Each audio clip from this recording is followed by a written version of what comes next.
When people ask me what I do, I tell them I help others change the way they see the world.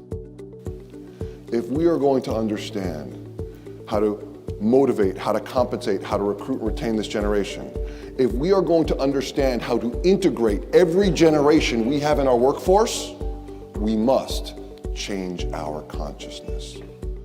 Whether I've been asked to speak about integrating different generations in the workforce or organizational culture, whether I'm asked to work with small businesses or billion-dollar companies, I believe that when we change the way we see the world we see changes. They are adults in positions of authority, making adult decisions in order to overcome the crisis. That's what makes them a civic generation. Clearly, very trying times for this generation, but also very interestingly, civic generations tend to provide society a tremendous number of leaders. This generation in particular gave this country more presidents than any generation before or since. Humor is a great way for people to remember new information, which helps them change the way they see the world. Okay, so this is a learning moment, learning opportunity for our Gen Ys. First of all, for our Gen Ys, for older generations, if we got up on a Saturday morning before 6 a.m., this is what we'd watch till the cartoons came on. Okay? So in other words, TV used to go off. So when I say to Gen Ys, TV used to go off, the most common response is, why?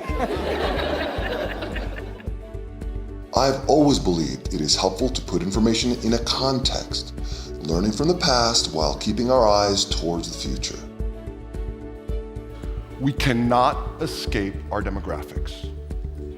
We cannot escape our demographics means there are demographic forces that have been in play for decades and will continue to play themselves out for the next several decades in a very specific way, in a very influential way over the future. If we understand the forces that influence the future, we can help shape the future. If we don't understand them, we will be shaped by the future. In addition to offering a local perspective wherever possible, I try to include a global perspective as well. So in 2010, part of the big economic shift and demographic shift that happened in that 50-year period was we've gone from a very separate West and the rest to now we have a continuous level of economies. We have people who are still very much impoverished in undeveloped economies. We have people in developing economies, 3 billion people in developing economies. We have about 1 billion people in emerging economies, and we have about 1 billion people in Western economies. We now have a continuum of economies between the poorest and the richest people on the planet. Ultimately, I believe we all seek the same thing. While we celebrate and enjoy our successes, it is meaning that gives our lives significance. In business, we not only have a unique opportunity to create success for ourselves and for our companies, we have the opportunity to change the world. And that is significance we can all live with.